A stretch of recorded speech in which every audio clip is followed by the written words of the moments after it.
तो चलिए आज के इस एक्सप्लेनर में सीधे मुद्दे पर आते हैं और एक ऐसी अनसुनी दुनिया को एक्सप्लोर करते हैं जिसने सदियों से लोगों को हैरान और खौफजदा करके रखा है।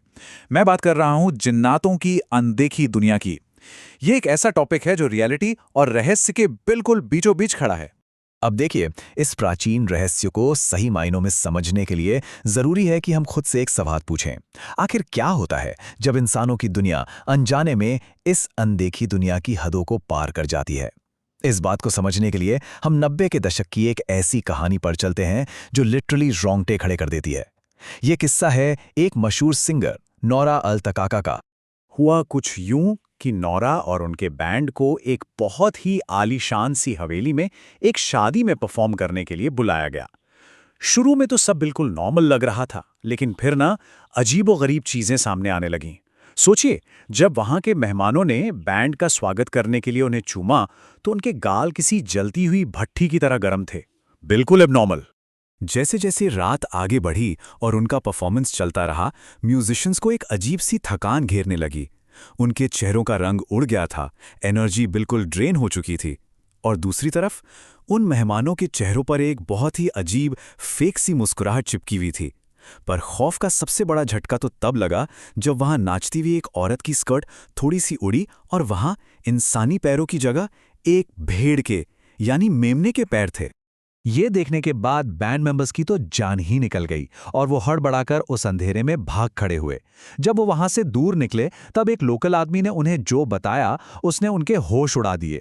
जिस आलीशान हवेली से वो अपनी जान बचाकर भागे थे ना, वो एक्चुअली में सदियों पुरानी एक सुनसान और बंजर हो चुकी जगह थी। इस खौफनाक एहसास ने कि वो इतनी देर से अनजान एंटिटीज के सामने गा रहे थे, नौरा को इतना डरा दिया कि उन्होंने अपना सिंगिंग प्रोफेशन हमेशा के लिए छोड़ दिया। तो इस लेवल का खौफ और ऐसी कहानियों के पीछे का लॉजिक समझने के लिए हमें आज इन 5 मेन पॉइंट्स को कवर करना होगा। द वेडिंग एनकाउंटर जो हमने अभी देखा, इनकी उत्पत्ति, जिन के 3 प्रकार, काले जादू से जुड़े डार्क प्रैक्टिसेस और फाइनली इन सब से बचाव के तरीके। आगे बढ़ते हैं हमारे अगले सेक्शन की तरफ जो है इनकी उत्पत्ति। इंसानों से पहले की ये प्रजाति जिन्हें बिना धुएं की आग से बना हुआ माना जाता है। इन डरावनी कहानियों से थोड़ा हटकर अगर लोर की बात करें तो ये कोई आम स्पिरिट्स नहीं है जिन्हें वेस्टर्न कल्चर्स में देखा जाता है। जिन शब्द खुद में बहुत फैसिनेटिंग है। ये एक अरबी शब्द है जिसका मतलब ही होता है छिपना या खुद को ढाल लेना। ये एक ऐसी पैरेलल दुनिया की तरफ इशारा करता है जो हमारे आसपास तो है पर हमें नजर नहीं आती। और यहाँ एक बहुत ही इंपॉर्टेंट डिफरेंस समझना जरूरी है। देखिए, भूत प्रेतों को नॉर्मली मरे हुए इंसानों की आत्मा माना जाता है, राइट? लेकिन जिन बिल्कुल अलग हैं। ये बिना धुएं वाली आग से बनी एक पूरी तरह से इंडिपेंडेंट स्पीशीज हैं। ये कोई भटकती हुई आत्माएं नहीं हैं, ये जिंदा प्राणी हैं जो जन्म लेते हैं, उनका एक मकसद होता है और वो हजारों सालों तक जिंदा रह सकते हैं। इस्लामिक ग्रंथों की माने तो इंसानों के आने से बहुत बहुत पहले ये प्राणी इस धरती पर राज करते थे। और सिर्फ यही नहीं, उनके साथ हिन, बिन, टिम, रिम और जान जैसी और भी कई प्रजातियां यहां रहती थीं। लेकिन फिर उनके बीच एक भयंकर जंग छिड़ गई। एक ऐसा ब्लड बाथ जिसके बाद इब्लीस को भेजा गया ताकि वो उनके राजा जान इब्ने जान को हरा सके। इस जंग के बाद जो बचे कुचे जिन थे उन्हें पहाड़ी इलाकों में खदेड़ दिया गया और इन सब घटनाओं के बाद जाकर इस धरती पर आदम यानी इंसान का आगमन हुआ। चलिए अब आते हैं तीसरे सेक्शन पर, टैक्सोनॉमी ऑफ द अनसीन, यानी इस अनदेखी दुनिया की अलग अलग प्रजातियां।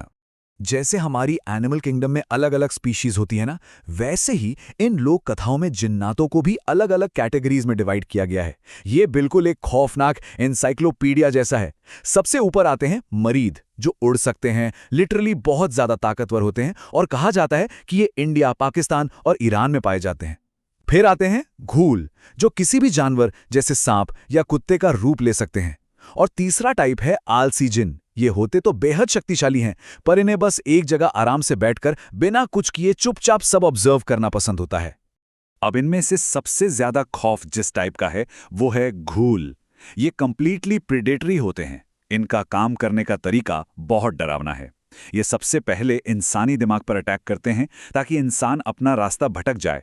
एक बार शिकार भटक गया तो वो इनका खाना बन जाता है। लोर कहती है कि ये अपने शिकार को अंदर से पिघलाकर खत्म करते हैं। और सबसे डरा देने वाली बात तो यह है कि अगर एक बार किसी घूल ने रूप बदलकर अपना टारगेट लॉक कर लिया तो उससे तब तक नहीं भगाया जा सकता जब तक वो किसी की जान न ले ले। तो इसके बाद अब मुड़ते हैं इस लोर के सबसे डार्क हिस्से की तरफ, काले जादू की प्रथाएं यानी अनदेखी ताकतों को बुलाना।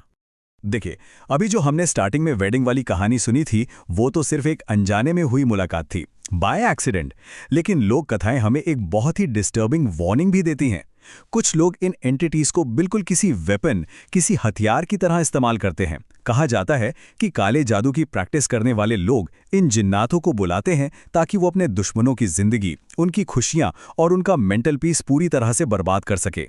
ये तब तक उनकी फैमिली लाइफ और दिमागी हालत को तबाह करते हैं जब तक कि सामने वाला पूरी तरह टूटकर सरेंडर ना कर दे। और यहाँ एक बहुत ही फैसिनेटिंग और अजीब सी डिटेल है। ये सारी डार्क प्रैक्टिसेस ना खुशबू की एक बिल्कुल ही अलग इकोनॉमी पर चलती हैं। इत्र, जो कि एक ट्रेडिशनल परफ्यूम होता है, माना जाता है कि वो जिन्नातों के लिए किसी करेंसी या बहुत पावरफुल मैग्नेट की तरह काम करता है। काले जादू करने वाले इन्हीं स्पेसिफिक खुशबुओं का इस्तेमाल उन्हें बुलाने और उनसे अपना काम करवाने के लिए करते हैं। आखिर में आते हैं अपने आखिरी सेक्शन पर, बचाव के तरीके, अपने दिमाग और आत्मा की सुरक्षा कैसे की जाए। अब जब इन एंटिटीज की पावर्स इतनी भयंकर हैं तो ऑब्वियसली इसमें विश्वास रखने वालों ने इनसे बचने के लिए कुछ बहुत ही स्ट्रिक्ट स्पिरिचुअल प्रोटोकॉल्स भी बनाए हुए हैं। बचाव की शुरुआत बाहर से नहीं, खुद के दिमाग से होती है। अगर किसी को डाउट हो कि उनके आसपास ऐसी कोई अजीब प्रेजेंस है तो फोकलोर सजेस्ट करती है कि तुरंत उस ख्याल को बिल्कुल इग्नोर कर दें, एकदम कंप्लीटली भूल जाएं और ध्यान भटकाएं। अगर उन्हें भाव नहीं दिया गया तो वो एंटिटी ऑटोमेटिकली अपना इंटरेस्ट खो के चली जाती है। इसके अलावा फिजिकली डिफेंड करने के लिए लोग तावीज का भी इस्तेमाल करते हैं। और इस ट्रेडिशन में स्पिरिचुअल स्ट्रेंथ के लिए स्पेसिफिकली 4 बहुत ही जरूरी और पावरफुल डिफेंसेस बताए गए हैं, जिनमें शामिल हैं सूरे अल फातिहा, आयतुल कुर्सी, सूरे अल बकरा और कुरान की आखिरी 2 आयतें। मानना है कि इन पवित्र आयतों को पढ़ने से एक ऐसी इम्पेनेट्रेबल, एकदम अभेद्य स्पिरिचुअल दीवार बन जाती है जिसे बिना धुएं वाली आग के ये प्राणी कभी तोड़ नहीं सकते। इस पूरे एक्सप्लेनर का एक सबसे प्रोफाउंड और अंडरलाइंग मैसेज है बैलेंस, यानी डुअलिज्म। देखिए, अगर इस कायनात में नेगेटिव और डार्क एनर्जीज एग्जिस्ट करती हैं तो इस बैलेंस को मेंटेन करने के लिए ठीक उतनी ही शक्तिशाली, पॉजिटिव और प्रोटेक्टिव फोर्सेस भी मौजूद हैं। जहां सुपरनैचुरल डेंजर है, वहीं स्पिरिचुअल बचाव के बहुत ही डीप तरीके भी हैं। जाते जाते एक आखिरी और थोड़ा सा हिला देने वाला ख्याल दिमाग में आता है। अगर सच में एक बिल्कुल ही अलग और एकदम अदृश्य प्रजाति इस प्लैनेट पर हमारे साथ ही रह रही है, तो क्या ये पॉसिबल नहीं है कि इस वक्त बिल्कुल चुपचाप कोई हमारे ठीक बगल में ही बैठा हो? ये एक ऐसी मिस्ट्री है जो इंसानी समझ से बहुत परे है। आज के इस डीप डाइव में मेरे साथ जुड़े रहने के लिए शुक्रिया।